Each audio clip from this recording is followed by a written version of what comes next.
Hi, this is Marlene with Miami Ghost Chronicles, and I want to welcome you to another episode of Stories of the Supernatural. Wherever you find us, whether it's a video or podcast on your favorite platform, please like and subscribe to us so that you can get notification of when a new show is released. You can also find us on major social media platforms. If you go to miamighostchronicles.com, you can find links to the videos or MP3 files, which you can download and enjoy without commercial interruptions. If you're into classic horror, ghost, and adventure stories, I narrate Nightshade Diary, and you can find links at nightshadediary.com. If scary stories are your bag, and listening to encounters with cryptids, ghosts, dogman, and other weird creatures sends a shiver up your spine, then go to supernaturalstorytime.com for links to our weekly podcasts. Noteworthy news about the paranormal world, true crime, conspiracy stories, and anything that is just plain weird can be found at eerie.news or visit the Stranger Than Fiction Stories tab at miamighostchronicles.com. Please subscribe to my newsletter on Substack. Just go to mppellicer.com for a link. I want to thank you for being part of my audience, and I think you are all wonderful. Hi, everybody. How's everybody doing? Good? I'm doing well. Giving you my update on North Florida weather. It's warmed up for like 3 days, which is great. I suppose so we'll go back down. What can I say? I'm doing a bunch of stuff that, like I said before, I'm a weather wimp, and I don't know. But anyway, it's good. It's good. I know people have asked me about if I'm going to do the Mardi Gras presentation. Yes, I am going to do the Mardi Gras presentation. I'm going to do a live stream on it. And I'm just looking because everybody say they like those stories because it's like everything. Mardi Gras is the big party time. Everybody thinks it's something recent. Mardi Gras has not even before even New Orleans. It was a time to like the last hurrah before you went into Lent. And like all things, there's people that party, and then there's people that party and kill each other, and a lot of weird stuff for some reason. Too much drink, whatever. Jealousy, the typical stuff while people do away with each other, revenge, you name it. So people want to hear more of these stories of the good old days where you hear about all these like dark things that happen, true crime, etc. around Mardi Gras. And it's really funny because really it's in part the origins, it's a religious observation of, for Christians, the before you were going to go into these 40 days of giving up something for Easter, for Lent. But incredible, what, and also, and I think I spoke about it before, that there's a lot of symbology to the masks balls that were part of Mardi Gras. And a lot of these, what they call crews with a K that they made up, these crews, basically the membership was secret. All right. And sometimes, so you really didn't know unless you were part of the membership who the members were, or sometimes in some cases even what they looked like, depending. But they all had like and if word ever got out, you spilled the beans, you'd be in big trouble. So yeah, this, as a matter of fact, I still think some of the crews that are still around, their membership roster is still like, you cannot talk about it. But anyway, yeah. And like all things, secrets. There's secrets and then there's secrets. So we'll go into that. But anyway, let's get on to the good part. The good part is who is the guest tonight at Stories of the Supernatural. His name is Eric Mintel. He is a professional jazz musician who has performed at the White House, the Kennedy Center, and the United Nations. But by night, he becomes a ghost hunter, traveling around the country with his team of investigators and psychic mediums. He's investigated sightings of ghosts, UFOs, Bigfoot, Dogman, etc. Help me welcome him. How are you doing today, Eric? I am doing phenomenal, Marlene. How are you doing today? Great. You have to tell me what came first, music or the paranormal? Or was it one because of the other? Music came first. I mean, my parents, probably my parents could find me at the piano, an only child. So we didn't have much else, but we did have a piano that was halfway in tune.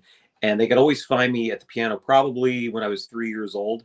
So that definitely came first, and just had a real fascination with the piano, the sounds, and of course then made it a career. And then I found my mentor in jazz was I'm a jazz musician, but my mentor was Dave Brubeck, and a very, very good friend of mine. And so from that point, it was, I made a career out of it, but I've always loved the paranormal. So, Okay. growing up we're here in Bucks County, Pennsylvania. So Mm-hmm. here we have a lot of stories of the Oh, supernatural, yes. Yes, you lots of do. ghost stories.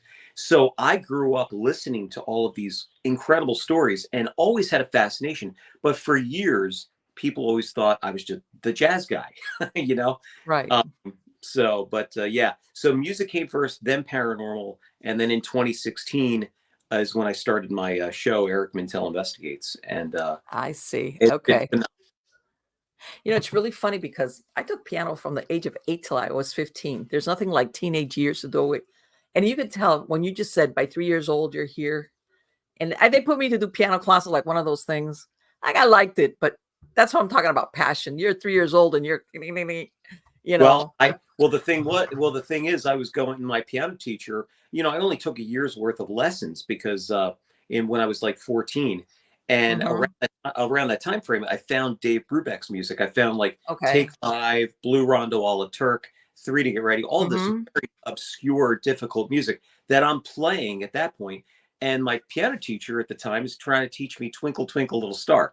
So it was Right. like I always say I'm a product of reverse engineering because he was like, I can't really teach you because you're just on another level. But Right. so from that point, that was about it. I've had a year's worth of lessons. And then the guys that are with me in my quartet now, we've been together over 20 years.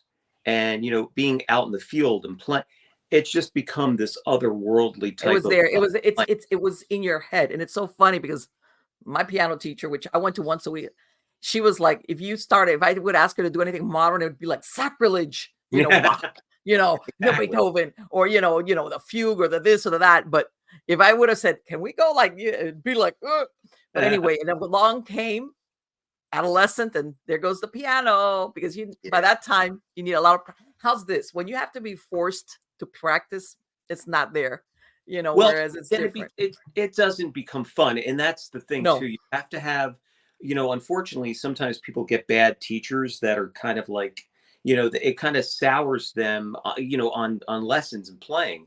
mhm. I've heard a lot of stories like that where people, they just don't have a teacher that has the right amount of patience and whatnot. No, my And teacher, she was great. It was me. It was me. yeah, It was me. and then yeah, and the discipline factor, and Yes. and that's the thing. I find and here's the thing, Marlene, I don't read music. I don't read music at all. Really? I Are you don't kidding? I can't even write music, but that's what I use our saxophone player That is Nelson Hill. incredible. He Wow. and Nelson was in Maynard Ferguson's band for years, and so Nelson, has he's I always say, he takes what's up here and puts it on paper, Let me tell you and something. Every time that my teacher, she'd take out that metronome, I'd be like, "Oh crap," yeah, you know. right, right. But Exactly. yeah, I mean, by comparison, and I know when you're born to it, like you just said, it's in here. My poor mom, I was like, and I'm like, I like it, but no, no, no, no, And Well, of course, as you get more advanced, you need hours of practice, and it'd be like, oh yeah, yeah. Oh, totally. And my father. The thing is, my father would play piano, and uh huh. he was completely self-taught. And my mother took 10 years worth of lessons and really didn't play that much. So I think I definitely got a lot of Okay, the you had improv. the background. Yeah, and It's really funny. We lived in an apartment building. And this was South Florida. This was in Miami. My mom, she would have the window, and I have all these neighbors listening to me. So she's like, "Play more," yeah, and I'm like, "Ah," yeah, yeah, because I had people in the back because it was like an eight apartment thing, and in the back, it was like apartments here and there all around. you got a ready-made audience. And but to me, it was like, my mom was like, and they would come, oh, tell her Marlene to play, and I would be like, oh, come on, you know. But Well, I had again, it's one of but see, I did have something in common with you. It's around that time. 'Cause I oh tell yeah, everybody back originally, Hans Holzer was the paranormal guy way yep. back when, and then later on they did other shows. But I was always kind of fascinated with the subject, even though a lot of his stuff was like historical stuff up in the Northeast, New England Oh, area, oh yeah. and So you mentioned earlier that people like to party, and then there's people that like to party. So yes. my father was one of those people that liked to party, which was back Okay. back in the 70s. So he would wake me up when I was playing Uh-huh. Blue Rondo and all this stuff. He'd wake me up at like 3 o'clock in the morning to come Right. out to play for his friends that he brought home. But and that kind of like I always think to myself, that kind of like gave me like that performing bug too, kind of like, because Yes. you like to perform. But yeah, it's music has been like a very strong factor. And a lot of times I don't even know, like, improvisation wise, like we're doing Hmm. now, having a conversation.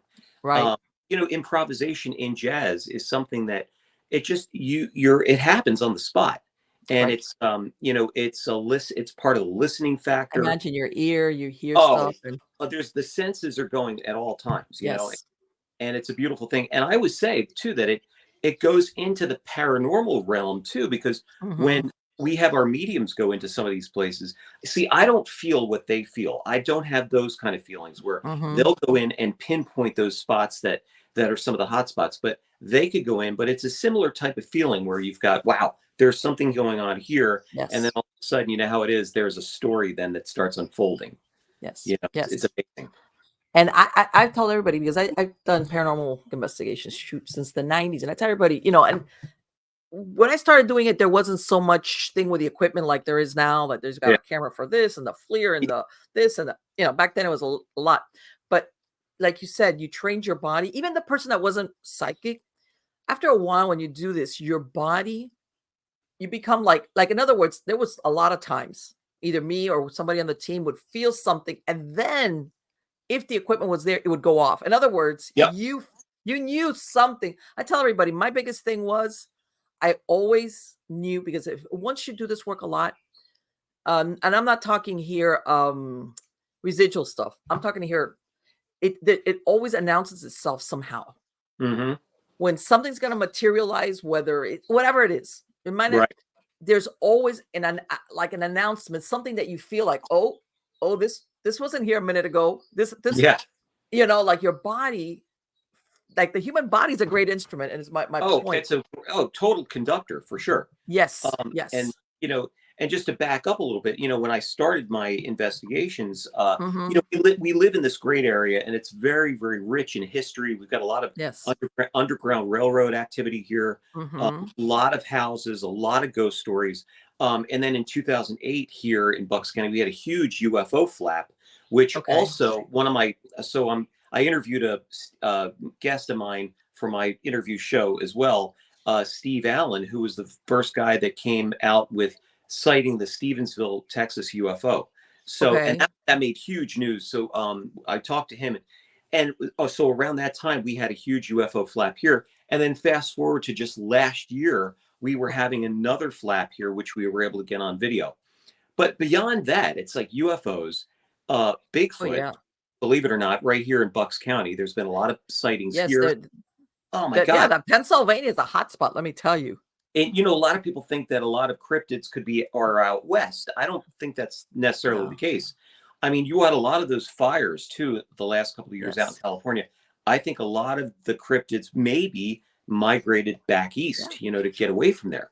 Um, Yes. so we started this in, started the investigations and have done it all. And then my paranormal partner in this, Dominic Sattel, he and I went to high school together, and Okay. practiced martial arts and stuff years ago. And then he got married. I had gotten married, and we just, life went in different directions. About 29 years later, he came Wow, there you back go. into the fold, and he said to me, he's like, I might be able to help you on your investigations. I'm a medium, and I'm like, what? You never told me this. Like all Okay. the time that I knew that. So he told me, and it's great having him on the investigations because he's kind of like giving us a preview of what we're in store for. Because a Right. lot of times, and you've done this too, I'm sure, where you Mhm. go into a location, and I talk to the owners of a particular venue, restaurant, bed and breakfast, whatever, and they'll tell me the history, and then I keep that all to myself because I know kind of where everything is happening in that Right. place. And then when Dominic comes in, and it's great to get it on camera to where he goes to all those little hot spots, right? And Right. we have another psychic medium that we work with, Julie Krause. She is another one that goes right to those spots.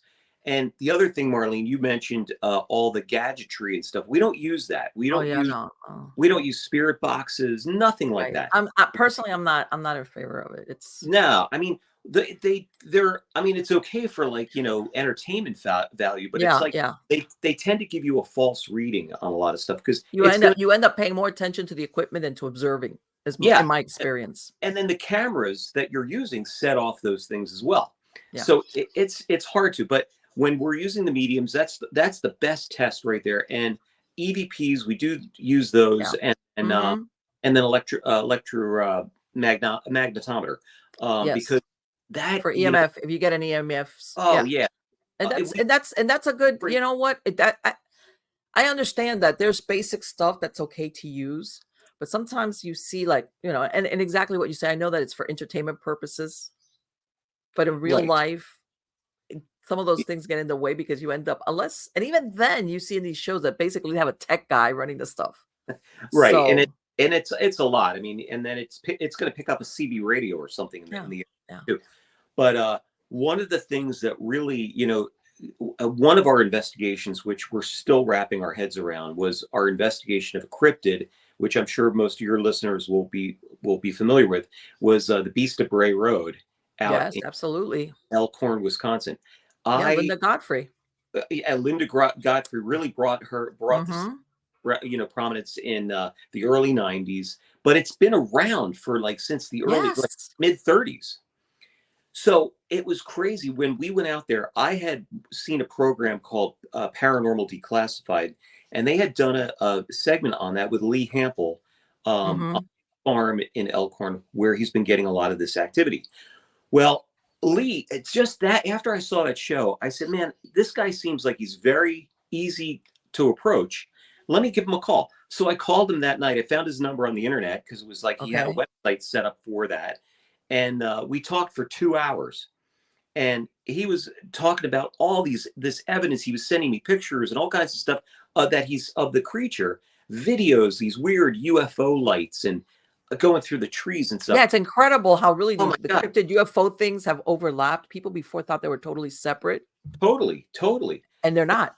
Oh, they're not totally. I think there's a major connection. There's still the Bigfoot guys sometimes are on the fence about the Bigfoot UFO connection, but I think they're kind of getting to that also. The other thing is too, we have another theory that we're working with too, that, could Bigfoot be a ghost? That was another idea. Why is it seen and then all of a sudden it disappears? Inter or intra-dimensional being. Yeah. I mean, I know that's a theory that everybody is like, why? Just like Bigfoot, all of a sudden it's there and then it's not there. And right. Or you know how it is too, where you could be seeing something, right? And at the end of the day, I always say that people are seeing something. But sometimes you could be standing there with somebody, they're seeing something, but you can't see it. You just, for whatever reason. That's happened a lot, but there is something there. Now they're doing some experiments on light spectrum, like in the daytime.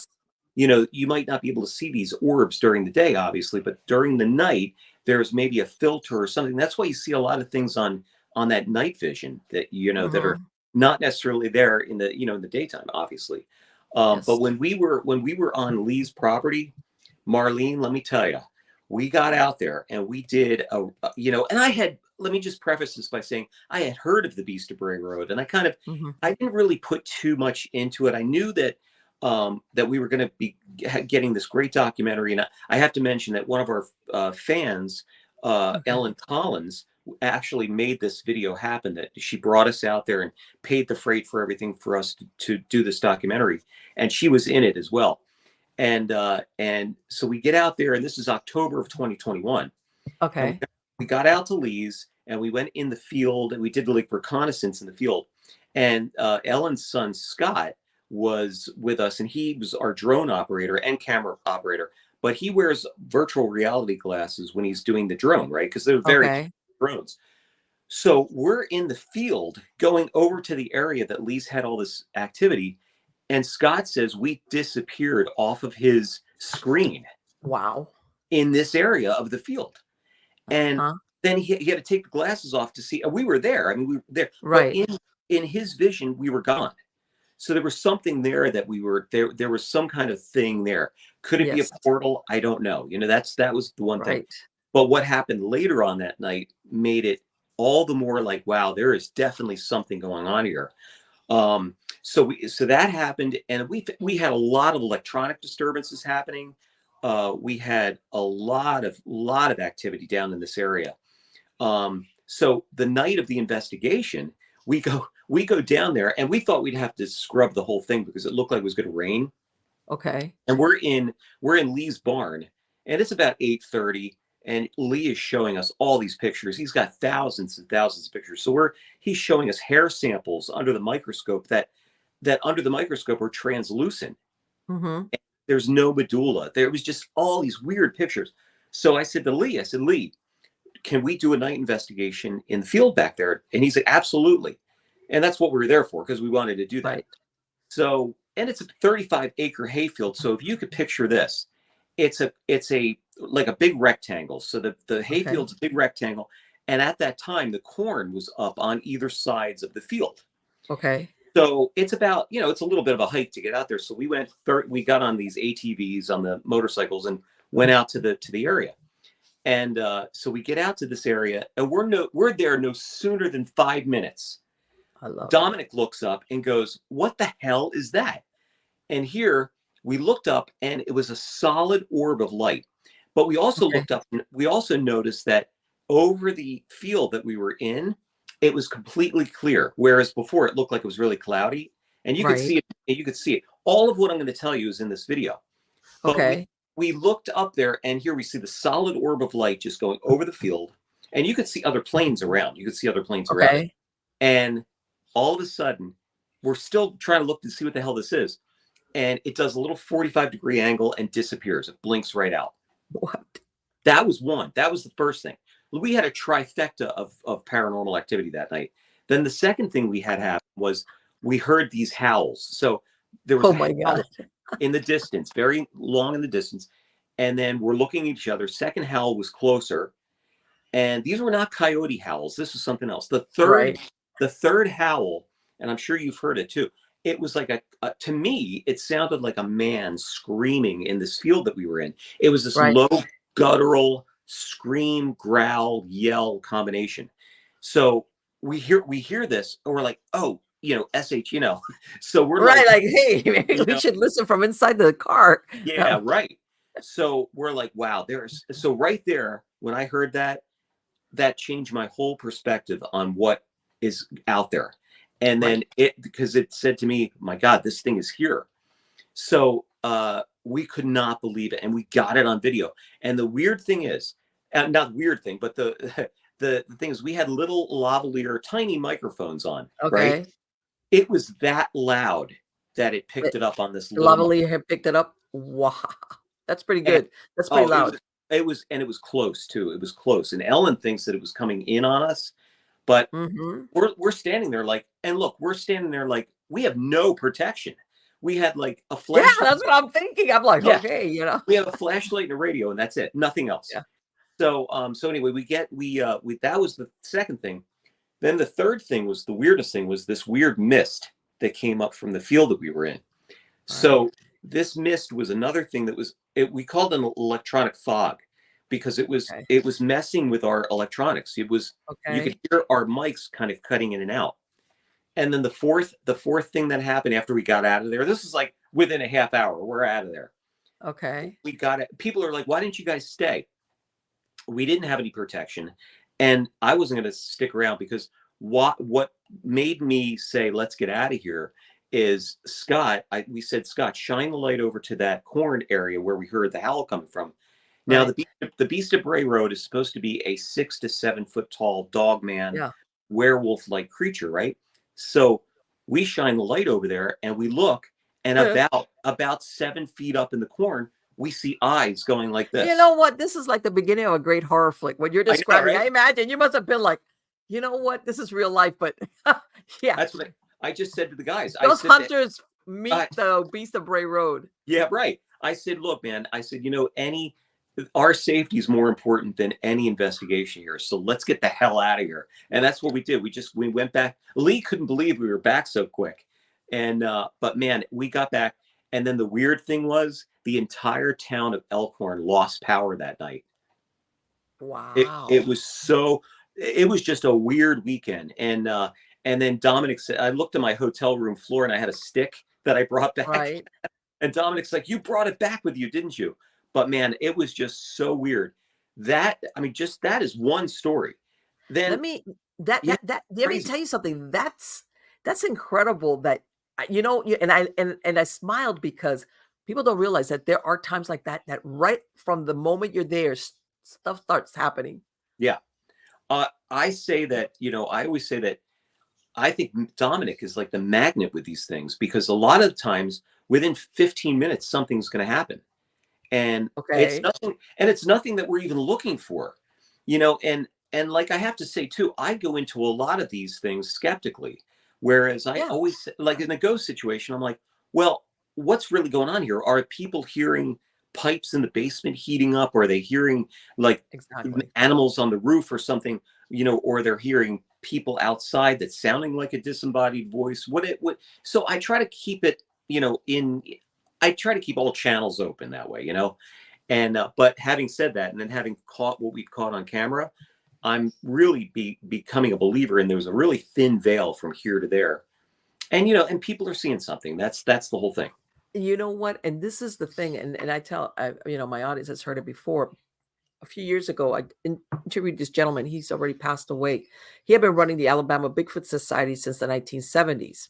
Mm, And he would tell me that after a while, people would have these sightings because he lived like in rural Alabama of Bigfoot or something that people thought. They would call the police, and the police are like, we can't do anything, like, okay. So the police would end up taking these people so they could share the stories. And he told me, he goes, Marlene, I don't know what they saw, but I can tell you these people believed they had oh seen yeah. something, you we know? oh, you know how it is too when you're talking to somebody. Yes. You can, and I'm pretty good at discerning the BS from the truth. And when I've interviewed people, when their voices are cracking, they're like very scared. As far as, Yes. you Uh-huh. can't fake that kind of stuff, and They're it's not so faking, like, whether they saw what there's something there that scared them so bad exactly. that and as a matter of fact, I don't know if when you were out in Wisconsin, Linda Godfrey, this was a while back, she spoke to this guy named Frank Arnold, who Hmm. has I don't know if he has or had a farm out in rural Wisconsin. They had dug up when you were saying how far back this thing goes with the Beast of Bray Road, they had dug up on his farm what he they looked like originally what they were pedestals for a porch, but they found them, they were repurposed. They were like buried and they dug them up. And Right. basically they're called wolfenstones. And they had the face of wolves like on a decoration, like something that you would maybe hold the porch or your entrance. Yep. And I mean, she goes into it, but like how far back this, and I think the building that they originally was built in the 1920s or turn of Wow. the century, that far back, like why would you have wolf's face? Like, and the way she described it wasn't just the wolf's face. It's almost like you want to have like a little bit of a human aspect to it. Right. Exactly. A foot, they were like a foot and across, a foot by foot by foot, on each side they had that wolf head. Well, there's And been, yeah, I mean, there's also like Indian burial grounds out there too that yes. they've also seen this creature at. So here's the thing, Marlene, when you know, all of that, you're hitting the nail on the head here, because we went back in April of Okay. 2022 to do a follow up. Uh-huh. And again, Ellen brought us out there again. So we did this follow up. Now, we didn't experience it this time. We didn't experience Okay. it. We didn't encounter it. But what we did get was unbelievable. We had a town hall meeting, which brought Okay. in over 144 people Okay. that told their story of seeing this creature. Wow. And they all described this thing the same way. And it's when it's on two legs, it's like it's Yes. gliding. When it's on all fours, it's very fast. But it Okay. looks on two legs, it looks like it's gliding when it walks. That's the descriptions that these people are giving. Then come to find out later, out here in Bucks County area, well, it's in Bryn Athyn, Pennsylvania. Right. There's another story called the Beast of Bryn Athyn. So Really? I never heard of that. it's another dog man out here. So we did a video on that as well and talked to some. Okay. So I mean, all of the stuff, there is, I mean, the stories are infinite. but so is the answer. Like we try to get that definitive, like, what is it? And that's the whole thing with paranormal. It's like infinite. You never really get. We're getting closer, but you never really get, like, what is it? What are we hearing in that? Right. You think, okay, is this an animal, like in flesh and blood? Right. Is this something, like you said, spirit, supernatural aspect? What is it? I know. We just had a presentation in the middle of this month, and we played that clip of the Beast of Bray Road, and the guy out in the audience is saying, "Well, that's a coyote. That's a coyote." Like it wasn't a coyote. Believe me, it was not a coyote, because coyotes pitch. This didn't pitch. This was just monotone. And so people are sometimes, they weren't there. I was on site. They weren't. And this thing, and we listened to all kinds of sounds. I mean, we listened to elk, owls, foxes, all kinds, and nothing matched it. Yes. And you know what, you hear this, people that are hunters or outdoorsmen that, they've said stories that they're very familiar with animal sounds where they live at. Right. And they all say exactly what you just said.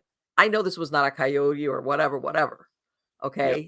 This was like unlike anything I've ever heard before. This is not like some green guy that went out camping and heard something and got scared. Yeah. So yeah, there's people that have been saying, no, what I heard was something I've never heard before that scared them really bad. It was insane. So that was the thing that really, at that point I was like, oh my God, it changed my whole perspective on the Dogman situation. There are people that are, in our research too, even like with ghosts and UFOs and Bigfoot, I'm thinking that sometimes some people are connected to these entities somehow, whether it's ghosts or whatever, but because I think they're also picked to experience these things or see these entities. And that was like, a week after we got back from Elkhorn, we went and did an investigation of Bigfoot in the New Jersey Pine Barrens. Okay, the Pine Barrens, wow. And had an encounter there. You did? What happened? It was insane. So we're sitting there, and so we were there with two Bigfoot researchers, Eric Spinner and Art Mack, and they've been doing a lot of research in the field on a lot of there's been a lot of juvenile Bigfoot sightings in the Pine Barrens. Okay. Juvenile, so obviously there's families there, right? Right. So there is tracks. Eric has gotten a lot of like a plaster cast of the tracks, hair samples, all kinds of weird stuff, pictures, photos. So we're there and we're sitting at base camp, and Art and Eric are telling us about their protocols, about, how they go about their research, what they do, what they bring. So as Dominic's talking to Art, he's sitting there talking, and we all heard it because we're all sitting there, but the camera was on just Art and Dominic. We all heard a whoop coming from the woods. Now, when I see those Bigfoot shows, sometimes I have to chuckle, because I say, is that what they really sound like? Because it kind of sounds, it's funny, Yeah, you hear like the bark. What was it when they hit the bark against? Oh, like, right. They do the tree. And I don't know. But you hear some things that it's like, that could be anything. And other times you hear stuff like, if I heard that and I was in the woods, I know, I'd be like, you'd be out of there. So, but of course we're there again with no protection. But so anyway, we're sitting there, and all of a sudden we hear this whoop in the background, right? Yeah. And we heard it, and Eric had some high-powered microphones that actually picked it up even louder.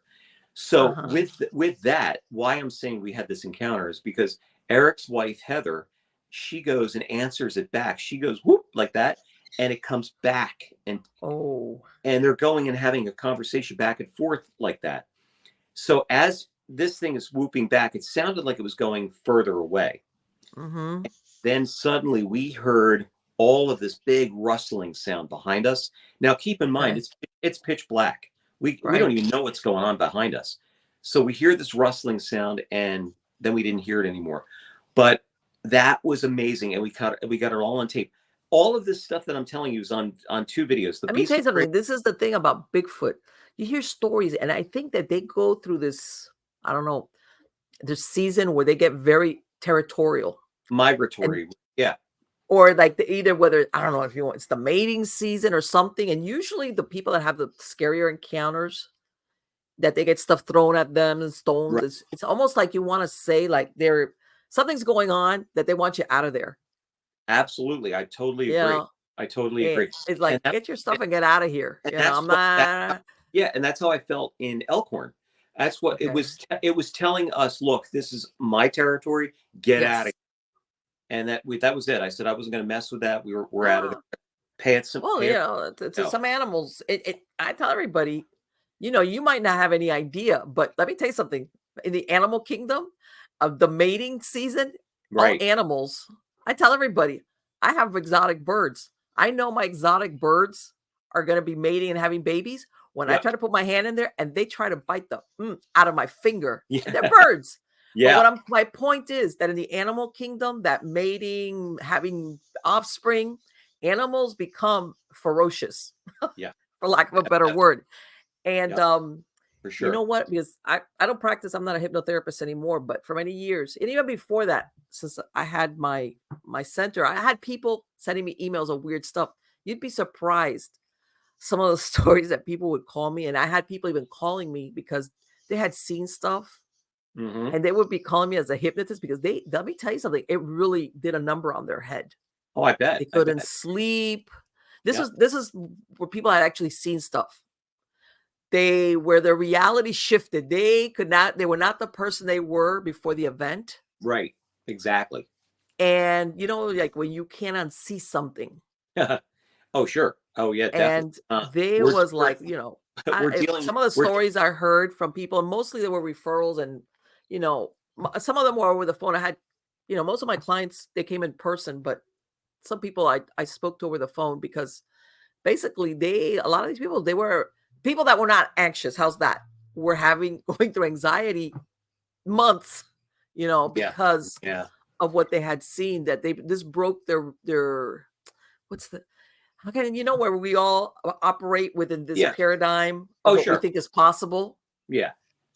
Oh, And yeah. I mean, then everything stopped when they had that sighting of whatever it they was had that an they saw. encounter. Yeah. And that's the thing too. A lot of people that that we've talked to in that realm, they really had like Lee at the farm. He had no interest in the paranormal whatsoever. Yes. But when this thing presented itself to him one night, it was like, oh my God, the Let me ask story's you something. So true. what happened? This thing came on his property. He actually saw it? So yeah, that's why this whole thing happened was back in, I think he said it was 2013. He had been farming there. He bought the farm, I think, in 2007, and he didn't get on there starting to farm into 2011.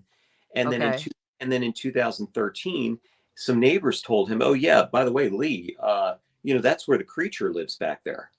So What and creature? Lee, What? yeah, Lee's property it's crazy because you have Bray Road, which is right there. So Right. Lee's property or his farm is 2/10 of a mile from Bray Road.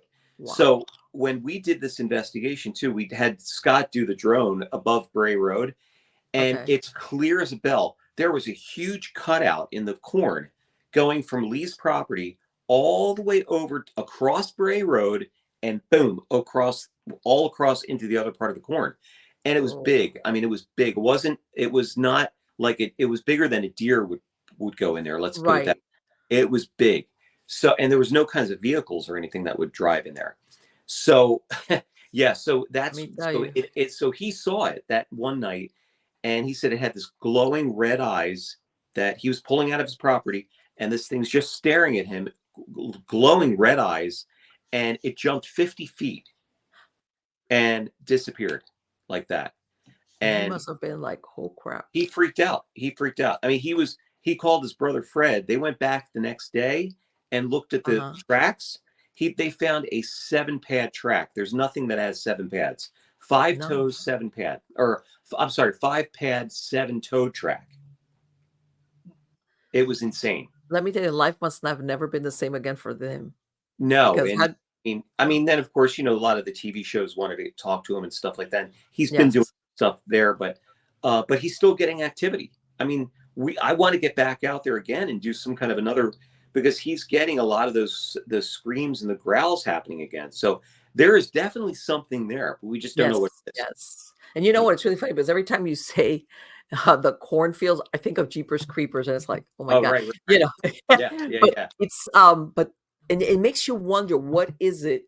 Because you see it as Bray Road, as a road, but maybe there's something significant as far as that area for them, for these That's whatever they are. that's one of the things I think we have to look into a little bit further, is that the history, the lore.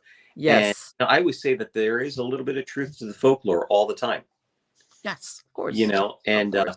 so right now we're in production with a bunch of videos right now, but we're actually working with a vampire museum, believe it or not, over here in Bucks Okay. County. It's Okay.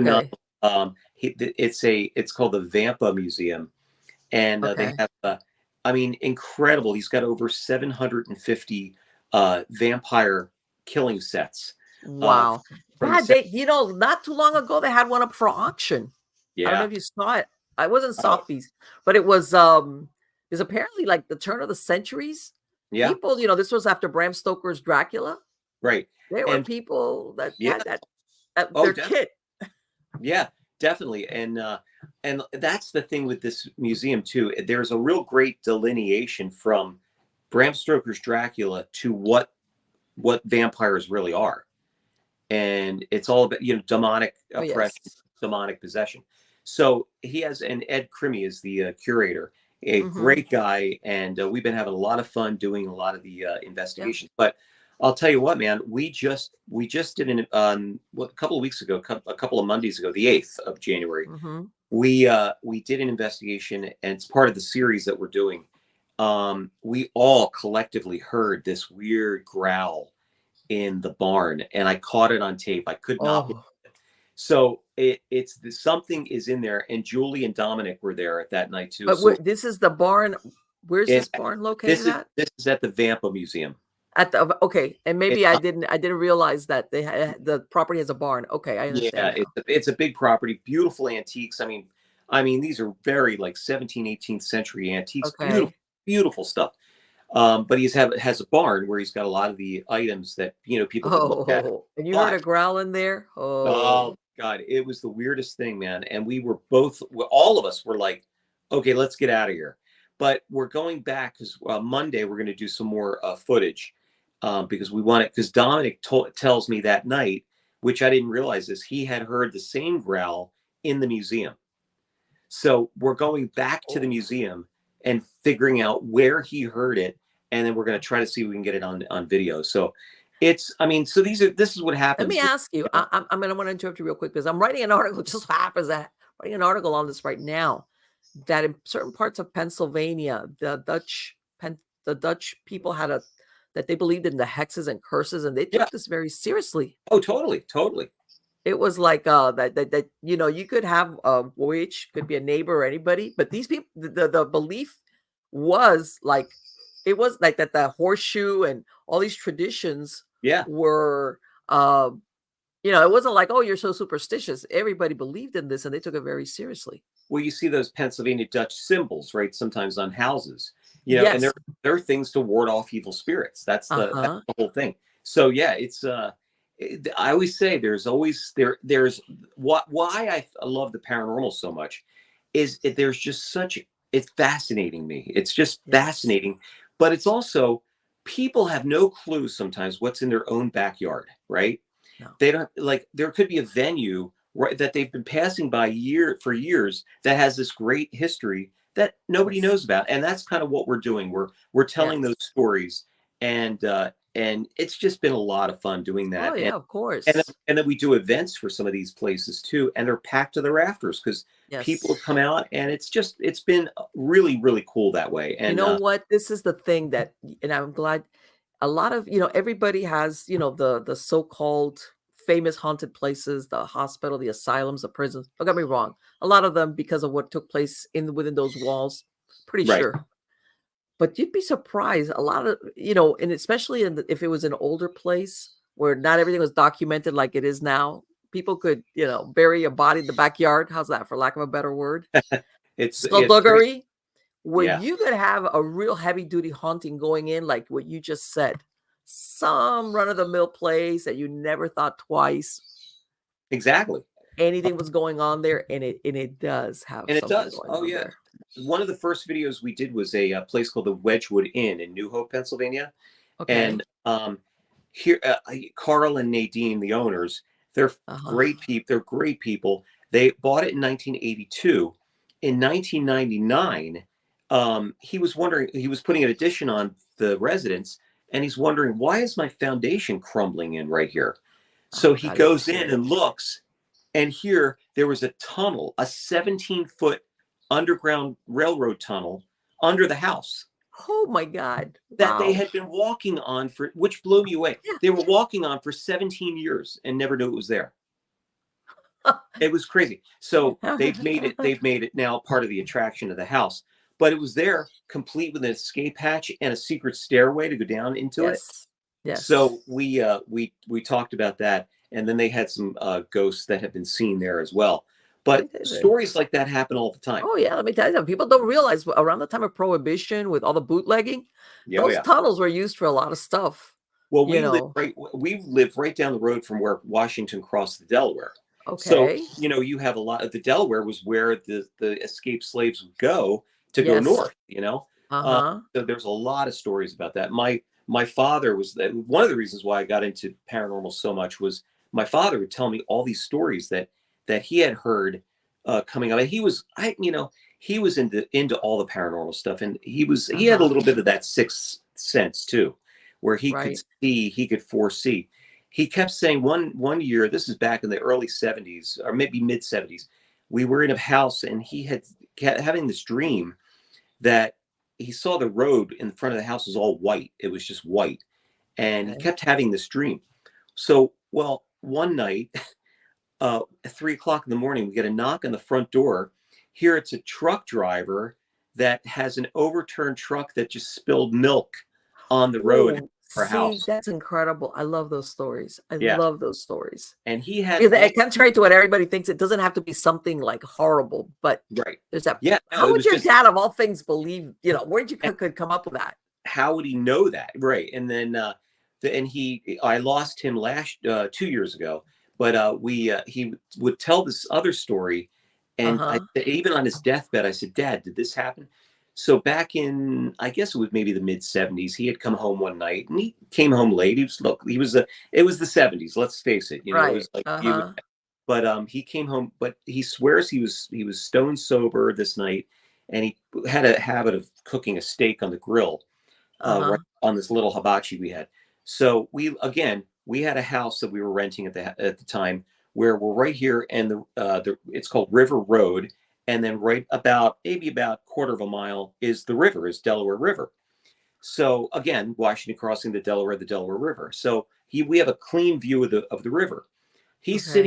He's sitting there cooking the steak, and all of a sudden he looks over, and he says he sees this woman in white floating down the river, and saying, like, she turned to him from, like, I don't know, a quarter of a mile away or more. And when she turned to look at him, her face came right up to his face. Oh boy. And then she turned away, and it went back to on the river and floated down. And she kept saying, and he could hear it echoing, saying, I'm going home. I'm going home. And it was just like echoing through the valley. And Uh-huh. he just swears that happened to this day, and he's like, yeah, that happened. I saw that. I myself had my own. I always say it's a guardian angel story, and Okay. this is the weirdest thing that happened. And honest to God, so this is back in like February of 1997. And I'm going.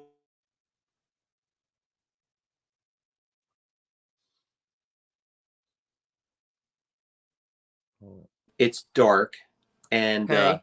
it's February. It's dark. It's a little wet out, and it's a little cold. So all of a sudden, I'm going down this road. All of a sudden, a deer runs out in front of me, and bam, I hit it. I'm like, oh my God. I felt so terrible. I was like, I never had that happen. And so Okay. I hit this thing, and it's like, and both of us, the deer and my car, we're all just sliding together, right? Slide like Oh at least wow. 60 feet, right? So slid, I got out of the car. There's the deer, dead as a doornail, and I'm just Uh-huh. looking. I'm looking at this thing, and I felt terrible. You dear killer, you. I know, right? But I was like, so I'm sitting there thinking to myself, God, what the hell happened? So then with that, I hear a woman's voice coming out of the woods saying, "How's your hands?" Being a piano player, I'm like, "What?" Right. So Okay. I turn around and hear this woman all in white comes out of the woods, takes this 200-pound deer like it's nothing, and drags it off the road. And then she goes, "You better get in your car and get off the road." And I got my car and left. I couldn't. When you see, the best way I could describe it is if you see somebody in your car, like if a car headlights are facing you and someone's Right. standing in those lights, you see that Yes. blurry, you're right. That's what Yes. she looked like. And then I left, and I told the guys in the gig what happened. They were like blown away. I went back the next day, and the deer's gone. And Okay. I thought maybe there were houses back there. Maybe that somebody spooked this deer. That's what Right. happened. Right. Exactly. Yes. No houses, no houses. There was Wow. nothing there. And I was like, my God, what the hell? And that was just so wild. And it was just, I Can you remember it was, imagine? That is such a great story because this is like, and you're like, okay, you want the deer? yeah, Take it. Like, okay. yeah. I, It was, and that totally happened. And it was just so let me tell you weird. that I appreciate that because where I live, especially now, whenever I go traveling, because I'm very close to the Ocala National Forest. Oh, yeah. Let me tell you something, and you, especially at night, you gotta put almost like you gotta be like you will see them right there on the side of the road, and they Oh, can yeah. really mess up your car. Oh, yeah. You got to have your head in a swivel all the time. Yes, yes, yeah. As I know what that's like, what you're talking about. I'd feel horrible if I did something, Yeah. but yeah, the I know what that's like that. But if somebody came out of the woods, I'd be like, oh my God, Oh, it was very weird, man. I was like, that and is good. I wasn't, Good I story. didn't get scared. I wasn't scared, but I was more like, who is this? Let me ask Like, you now that you say Pennsylvania, are you close to? And I'm sorry because I not sure what's close to what about that. There was a guy. This was not a ghost story, but about the guy that had his face melted off, the Green Man tunnel. That I don't know. I'm in Bucks County, so I'm on the eastern half of okay. Pennsylvania. Okay. I'm like nowhere near Gettysburg or anything like that. Well, So no. What this was this the story was this kid when he was a kid, he was playing with his friends by the railroad track. Somehow or other, he got electrocuted. And he wow, didn't die, but he went like blind. It like melted his face and wow, everything. So he was known for going walk. He looked really disfigured. In other Hmm. words, it was very sad. But he grew up. But he would go walking down. I guess where they lived, it was kind of rural, and he was. And after a while, people got to know him, and they would. What was his name? Some Charlie No Face or something like that. Wow. And people would go out there just to see him. And a lot of, but usually he would just bump cigarettes off of you and tell you some stories and and Yeah. stuff like that. Wow.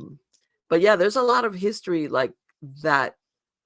That are you again here? I'm sorry about my ignorance. Are you close to Kecksburg where they had the UFO sightings? I'm No. not. I'm about probably 4 hours east of Okay.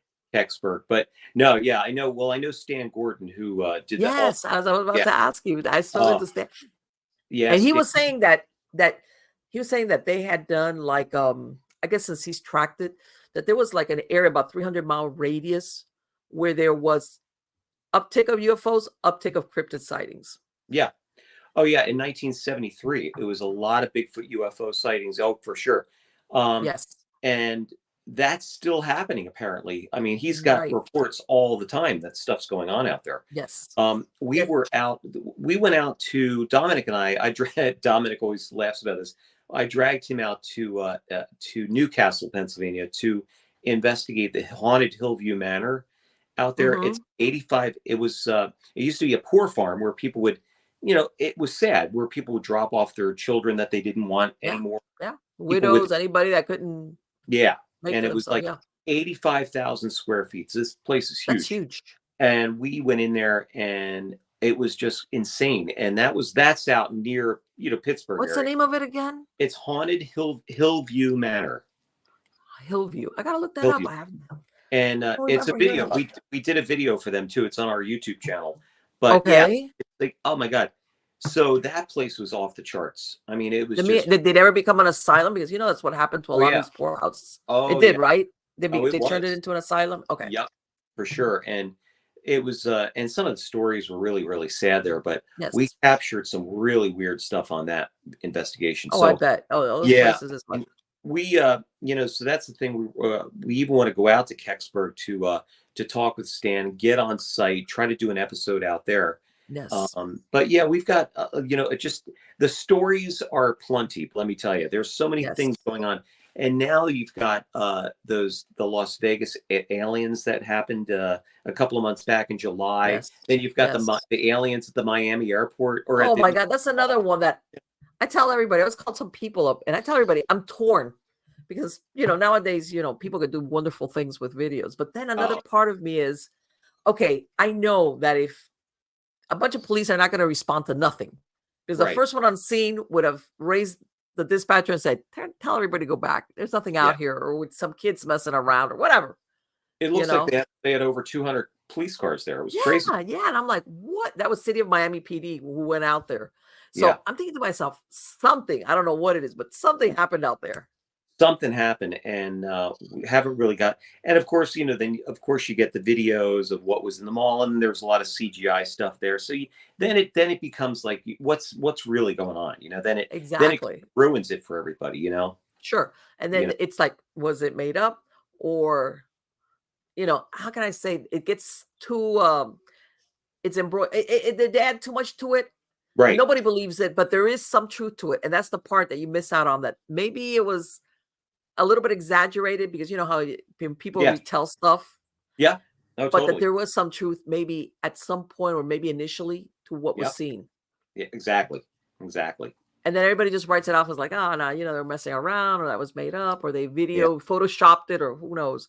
yeah, But exactly, uh, it's one of those things that, I mean, if it was a production, that was pretty neat. It was like, if I'm going to yeah, tell a lie, I'm going to tell a big one. yeah, I'm going right, to have a 7-foot alien walking yeah, across a mall, yeah, and I exactly, know exactly where that happened. That's on the bay. insane. But in Pennsylvania, there's I'm trying to like not what other no, I'm thinking is in New Jersey. What I isn't what's another famous asylum that's out there in Pennsylvania? Is Oh, it Penhurst? yeah, Penhurst out in Philly. Yep. Yes, That's yes. yeah, that's not too far from here. Yeah, yeah, Penhurst, and that's a good one.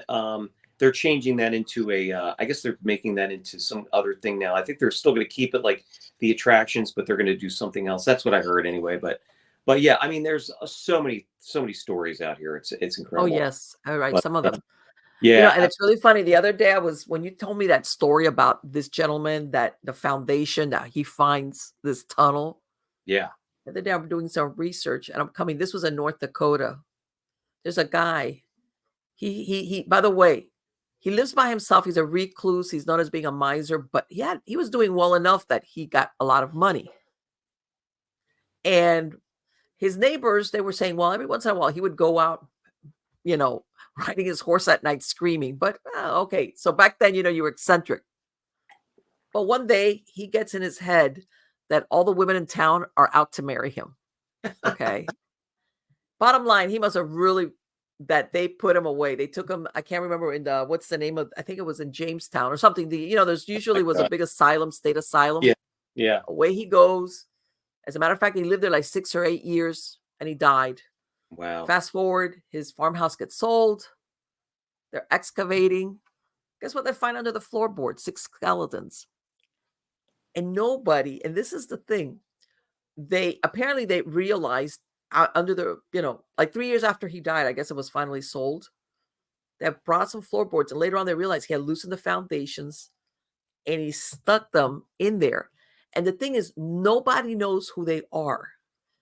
A neighbor said, "We don't." He's at the beginning. They thought when they found them that it was like transient workers that he like brought over to work for him, and then he Wow. did away with them. But then they realized, and they say, no, it's a man and a woman with 3 kids, and then Jeez. separately a male.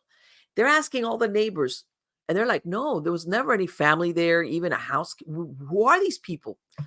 Mystery, never found out who are these people that he killed. Oh, they were all you could tell they all had received blows on their skull, which is this was a Wow. murder. It wasn't like oh That's yeah. they, like a disease or something, all these people were murdered. Wow. Nobody finds out. That's why I'm saying it's so fascinating. Sometimes what you find when we were talking about some of these places where you least expect it, Oh yeah, you get totally. really unusual phenomena happening as far as the paranormal is concerned. Oh yeah, And then that's you because ask somebody, well, what's the history? And they'll say, well, no, nothing. No, nobody ever got murdered. Nobody ever got anything.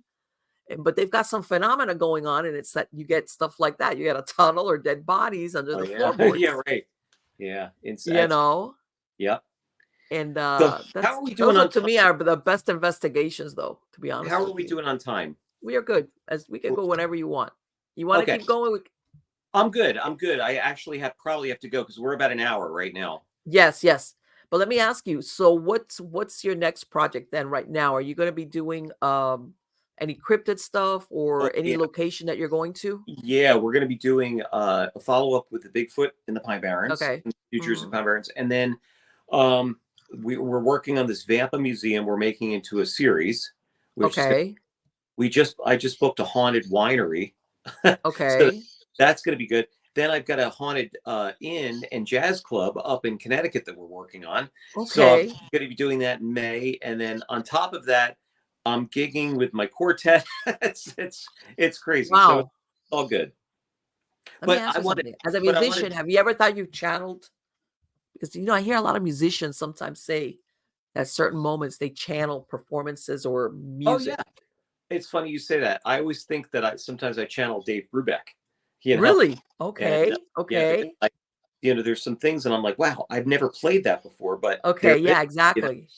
Um, but yeah, no, that's amazing. And yeah, and I wanted to say that to your listeners too, they could look at Eric Mintel Investigates on YouTube and Okay. check. They want some mind-numbing entertainment. There you go. You could check it out. Okay. But we've got some great videos. I mean, and everything under the sun, from ghosts, Bigfoot, Dogman, UFOs, you name it.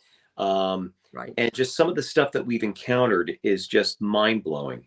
So it's I've been I know we've got a busy season. We're going to be busy this year. So we're Yes. really looking forward to it. Absolutely. Okay, I will put a link to your website on YouTube on the credits of the show. I Again, appreciate thank you so much, Eric. It has been it. absolutely Marlene. wonderful to speak. Thank you so much. Really, very. I wish these were all this easy. No, exactly. And I'll be contacting so you can come back and I'll be following Yeah, your work so that would be we can great. come back and you can tell me about your investigations and what you guys are up to. Well, hopefully we'll come down to Florida too, and we'll do some Yes. investigating down there. Yes. That'd be awesome. Yes, absolutely. Let So me keep know. I know a lot absolutely. of people. I've been doing this for a long time. I know a lot of people all over. If you ever need any help with anything, That let would me be know in phenomenal. Florida, especially, and I Okay, will. Okay. you got it. You got absolutely. Thank you Take so much. I care. really appreciate it. Likewise. Bye Bye bye. bye. I love it. I love it. A jazz player, and he's a paranormal enthusiast. You know what? I'm not kidding. It's so funny because when he's telling me he's tinkling away on the piano at the age of 3, I'll tell you what. My mom paid for those piano classes because it was like, "Oh, I want you to learn." It's like, "Okay." And I liked it, but it was like, that you got to practice an hour and you got to practice the scales and you got to do this and you got to do that. And I'm telling you, it was like, yeah, I did it. And supposedly, the more advanced you get, like in any instrument, it's not only the piano, any instrument, you got to practice more. Hello, your pieces are more complicated. In the case of a piano, your dexterity, your positions on the, in other words, you got to practice. And I'm not talking 30 minutes here. And I remember my my poor teacher is like, I couldn't grow my nails. And when you're a teenage girl, it's like, I can't grow my nails. What? You know, Afterwards you're thinking, what's the big deal? But my point being that when you really, that is your passion, which is what it sounds like it is for him. No, that sounds like it is. Nobody has to tell you stuff like, no, you can't grow your nails or you have to practice, you know, hours, to every day. No such thing as a weekend either, by the way. Um, that's when you know that somebody has a passion for something, right? And like he said that he took a year of lessons and here it was like, and it comes to the point and that's the thing, like towards the end, I was dreading my classes because the first thing that I would play, I would, My teacher would, she's a poor lady, she rests in peace. She'd look at me, she goes, "You haven't practiced. I can tell you haven't practiced." And I was like, "Oh," you know? And of course, when my mom would pick me up, she would like,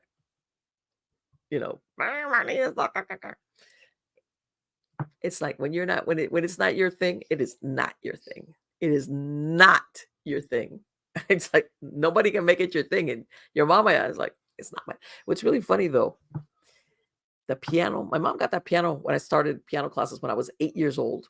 It was a Nabi, which is it was a pretty decent piano. Would you believe that I dragged that piano around for like 40 years, even though I wasn't playing? I took it with me every time I moved. I took it with me. I finally, I went ahead and I gave it away. Basically I donated it. So I can't remember if it was a church or some place that needed a piano, and I donated it. I've been dragging that thing around for 40 years. I couldn't get rid of it. It was like, something into me is like, okay, Marlene, you might have taken piano lessons, but you are not a pianist. Yeah, I can read music. I can, even now, after so many years, I can play the piano if I had to, but no, you're not a pianist.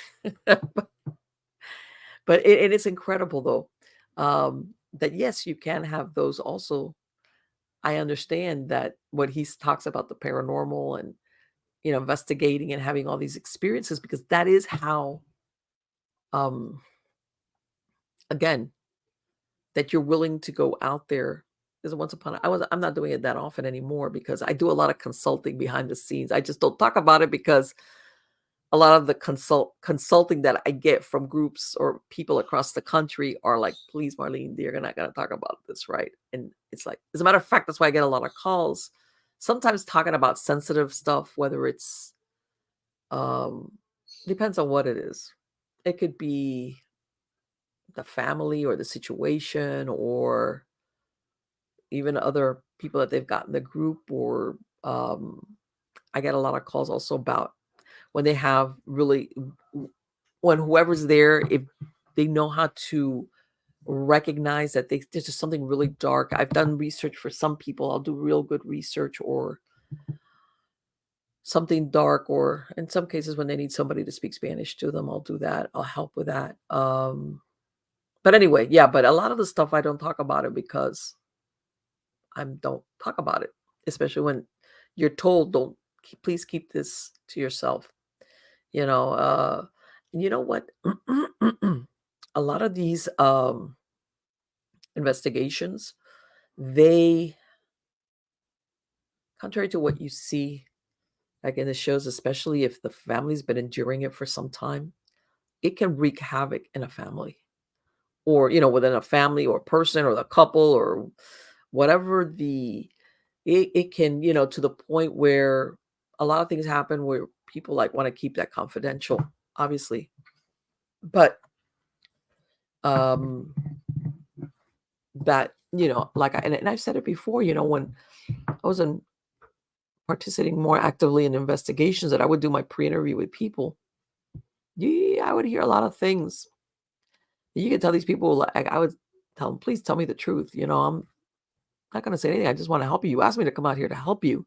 But if you don't tell me exactly what's going on here, I can't help you, because I'm going to be losing a lot of time trying to figure this out. And after a while, you got a sixth sense. And it's not really a sixth sense. It's just as you grow older, you get to know people or personalities better. That I realized when something was being held back. Okay, one of two reasons. Number one, the haunting or the experiences had a darker or more malevolent slant to them. And they were almost afraid of telling the paranormal group that was going out there, hey, they were afraid that people would go, no, I'm not going out there. That, and or this was sometimes things that people, in some cases, didn't even tell their better half or their family, dabbling in the occult many years before. Just weird stuff, or being in places they shouldn't be. And after a while, when you talk to people, you tell them, look, and by the way, by this time, they're really scared. They're really scared because they've got something going on in their home that they realize I can't ignore it. It's not going to go away. I can't sage it away. That, you tell them, help me help you. And that's what I'm saying. A lot of times I heard things that you could tell these people have been, I would say, well, I'm not going to say anything. I'm glad you told me because it helps us go in the right direction with this. Even though, again, even though I was told things, I would never assume that was the source of whatever was happening there.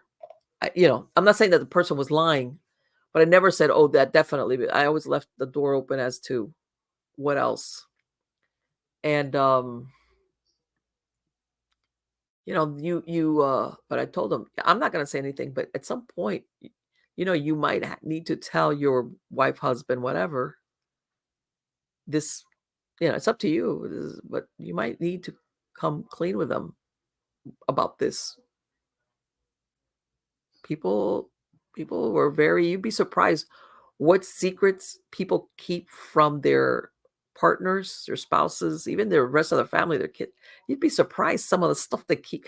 And it's really funny because you always think, somebody's gonna keep a secret. It's gotta be something like, oh, really horrible, like, I was a bank robber in my youth or something like that, No. But something along these lines where I was a hellraiser or I was a Satanist at one time, or I was doing this, and maybe stupid stuff that you do when you're young, or just stupid, plain stupid, and then either you get scared out of it, or you grow up and you're like, what a waste of time, or whatever. The worst are the ones that they leave that lifestyle or the people they're hanging out with because they get scared. They see something, they witness something that says, I'm out of here. That's it. Here's my black cloak. Here it is. Yeah, if I use my pentacle and my pentagram, yeah, keep it. Here it is. All right. And they try to forget, they don't ever want to admit even to themselves. But then when you start talking to them and you ask them, you'd be surprised how, and I've heard it on more than one occasion. Yeah, ever since I was involved in that, yeah, I stayed away from it. I don't do it. But ever since then, there was something that I felt was still with me from when I was participating in those events. All right. Not all the time, but they almost felt like I can't get far enough away from this that I know, like, in other words, maybe, what, and some people were, and I know that in some cases people would tell me stories that was the light version of what happened. It was, oh, I saw this, or when they did this and that, but they always make themselves like I'm the observer. I was standing in the back of the room kind of deal. When in reality, I was like, I have a feeling you were not standing in the back of the room. I think you were right in the front row, or you were an actual participant in it. But you know what? When you're trying to help somebody in a paranormal investigation, you don't want to make somebody say you're a liar. I know that this is not from somebody that was there just observing. No. And like I said, I've told everybody, some of these things, they will rear its ugly head sometimes years later. Years later, people get really, how can I say, malevolent type of paranormal events around them years later. And like I said, along the way here, this happens, that happens. They'll go through some months of weird nightmares, or they'll go through a month of where they all hear strange sounds in their house, things being moved around. Then it goes away. Then sometimes months, sometimes years go by, things come back. And then after a while, they realize it's a different house, and they still kind of getting. And then all of a sudden, and to be honest with you, I really don't know what is the catalyst. For some reason, then all of a sudden, everything goes and just goes. And they're like, where did this come from? How did this happen? What? New house, or this whole house we've been living here? Nothing. I don't know. I don't know what kicks it off. Sometimes I do. Sometimes it's stressor. Sometimes it's a lot of things. It depends. And there you go. And then when you start talking and asking this person, it's like, oh, yeah, 15, 20 years ago, I was involved with this. Or, and I've heard this, by the way, which is a cautionary tale. People that they knew, friends, or I've heard either friends, people that they were, or even that they kind of hung out with, were into some of the stuff. And at some point, they thought it was cool. And the friendship has kind of like ended it abruptly, or how can I say, not in friendly terms. And this once upon a time, your friend person put a curse on you or did something or whatever. And a friend, I've even heard of roommates, people that have access to stuff that's yours, a personal belonging, your hair, anything that they could do a mega duper whooper curse on you. They have part of you. Okay. And that's why you even have one of the things that that people don't realize, that which is, well, that they have also your full name, because anybody that does this, that they don't realize that to do some of this work, these especially these curse, hex, whatever you want to call it, not only, the more powerful it is that they know what is your full name. As in, if you're married, let's say a woman, what is your maiden name? Because that's what they consider your real name. Your first, middle. If you can get somebody's first, middle, and last name, let me tell you something. This is like putting the red neon arrow on you, going, that person, that person, that person. So that's what I'm saying. When you have people that are around you, whether it was a friend or a roommate that has access to this information about you, okay, forget the nickname. Nicknames don't mean crap. If they know your full name, including your middle name, the middle name that nobody knows, yeah. That's why, again, you pick and choose your company, I guess, is the moral of this story. Pick and choose your company, especially, this goes without saying, especially if this person you know or suspect is involved in occult rituals. And I've even heard of people that say, well, yeah, this person, yeah, when we hung out or we were friends or they were my roommate or whatever. Now, the once upon a time, I know they were into some weird stuff and they did that, but by the time they had left it, they weren't doing any of that. You want to see somebody revert back to the dark side? Have that person get mad at you, especially when it's a breakup. Or that person, hey, you told them, hey, I need you to move out because whatever. And they think you did them wrong. You want to see people go back to the old dark ways just to put a curse on your butt, on your ass? That'll do it. And then that person was like, no, man, they told me that once upon a time they did some stupid shit. But I'd be like, yeah, sure, all right. And how was the end of that relationship? Oh no, we had a fight, or I asked this person to move out, or she caught me cheating, or he was stalking me, and I put an injunction on him, whatever. One of those bad breakup or get out of my life deals. I'll tell you something. That's when people pull out their old what is it, grimoires, or they call their, hey, I need to, because see, this is the thing, especially in situations like this where people feel powerless. Like, this person, if they perceive it as you did something wrong against them, whether it was, like I said, landlord, you ask a roommate to move out, love, God, let's not go there. And there's really nothing you can do in the material world. Somebody breaks up with you, or somebody tells you, hey, you got to move out, or whatever. What are you going to do? Be mad? Yeah. And then there's people that they're going to have the last word. And if they've ever had any experience or knowledge or know of people that will do this type of work of dark rituals, you better believe that not all the time, but if they have to, they resort to that, because they cannot think that you, and I'm saying you, as in, can get away with that. Like, no, you did me wrong, whatever the wrong is, perceived or real or whatever, and I'm going to fix your wagon. Oh, you think you're going to ride off into the sunset and be all happy? Oh, hey, when you kicked me out, you told me I had to leave. out of the, let's say, a roommate scenario. Well, guess what? By the way, this also works even in I've had it scenarios even with businesses, smaller businesses. Usually when it's a bigger business and the higher ups, like the HR department or the big bosses that make decisions, they're like, nah, that's more difficult. But when you get a smaller, either family owned or mom and pop kind of business, you'd be surprised what some of these employees will do. Okay. Because especially, and by the way, this has nothing to do with that. Let's say a boss is justified in firing you.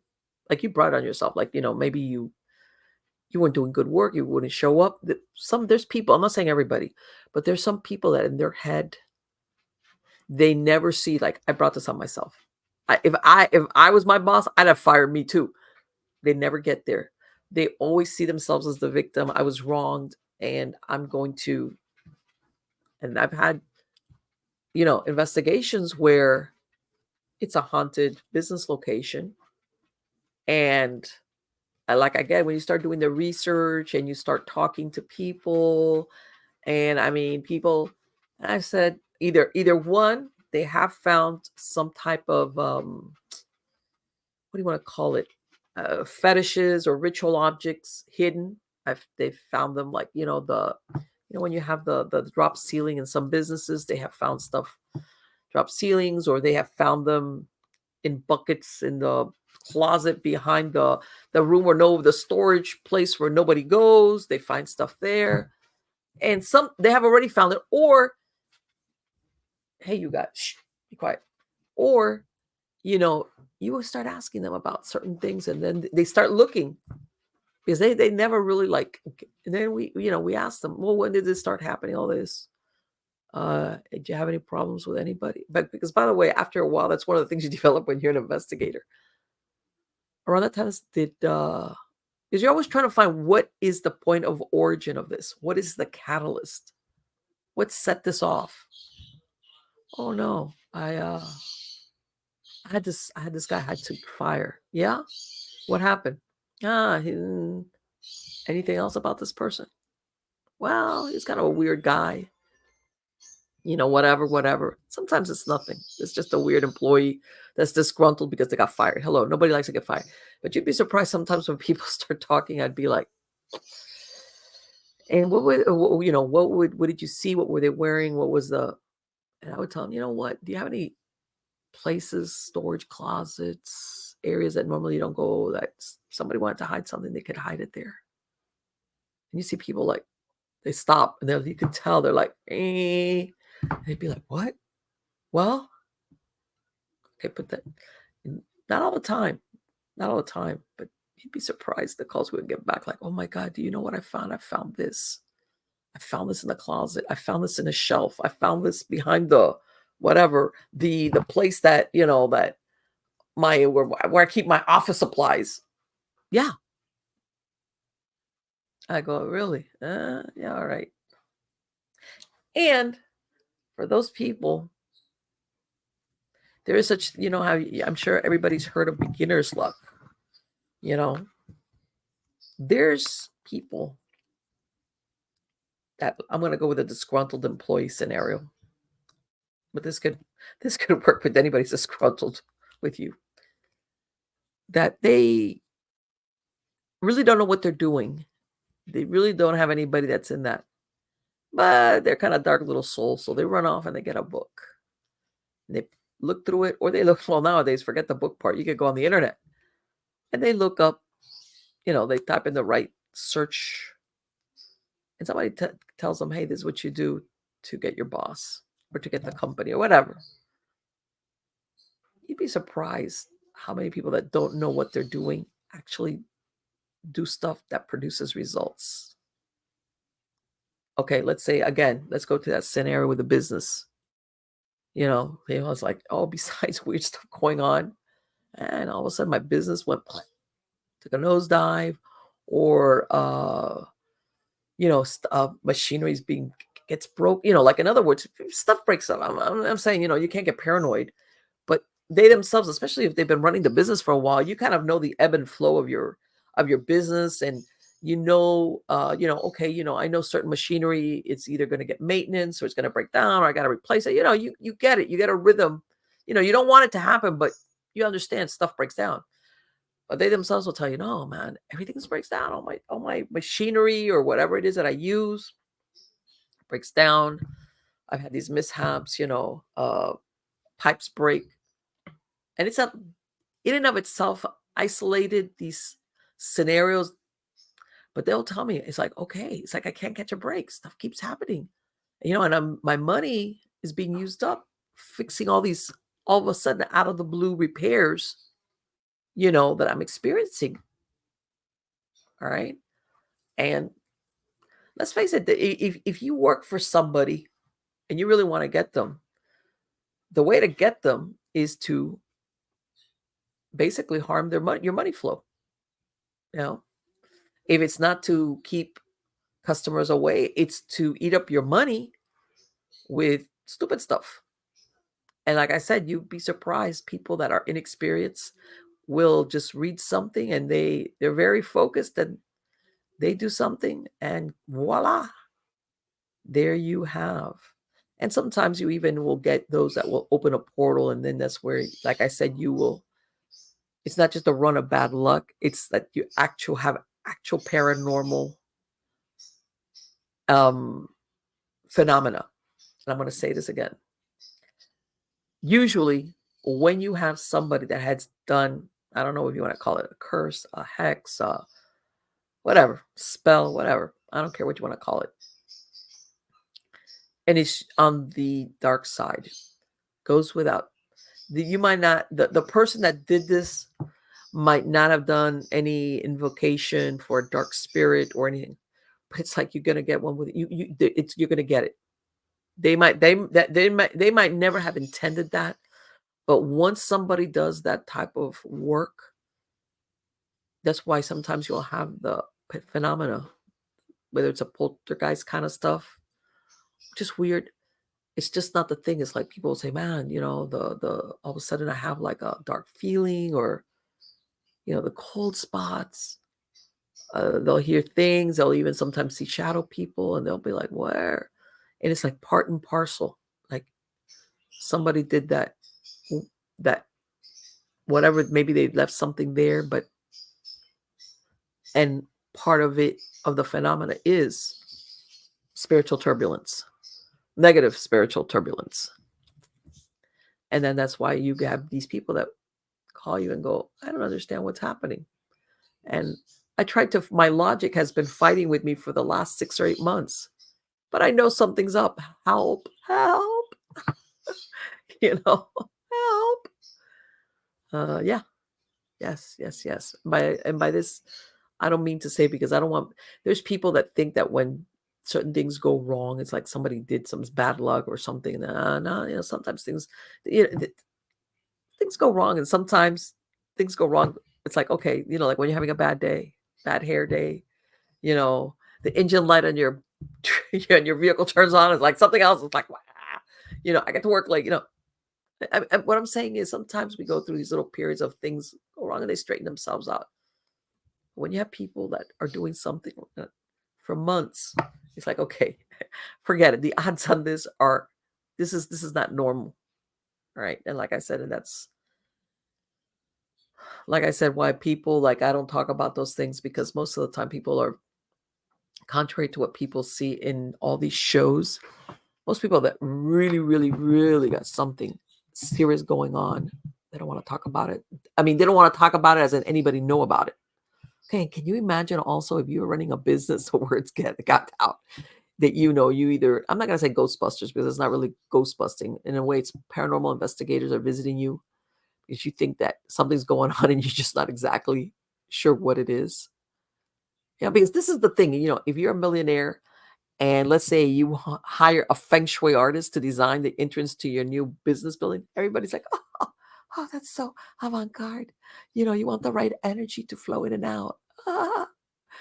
But when you're a normal run-of-the-mill mom and pop, you don't want to buy, even your employees. Can you imagine, because a lot of times your employees are the first ones that tip you off. Hey, something's going on. I don't know what it is. Or that, hey, you've got somebody coming in there to address it from a supernatural angle. Nah, most people is like, you're not going to talk about this, right? I don't have to worry. It's like, nah, don't worry. But yeah, things like that happen. Which, by the way, getting back to what Eric was originally talking about, contrary to what people think, you can have weird, unusual paranormal events take place anywhere for any reason. It doesn't always have to be the spirit of the guy that used to live here that died, or the guy that buried the people under his house. It could be some type of occult ritual that was done either to the property or against the people that live or work there, or stuff like that.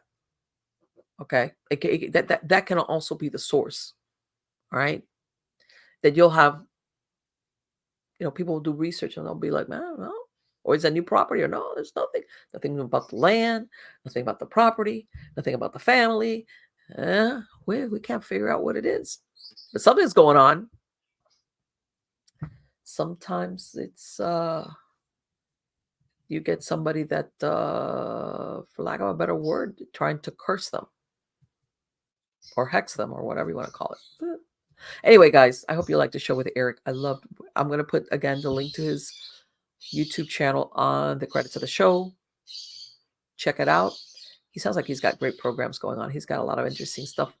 Also, don't forget to sign up for my Substack newsletter on mppellicer.com, miamighostchronicles.com.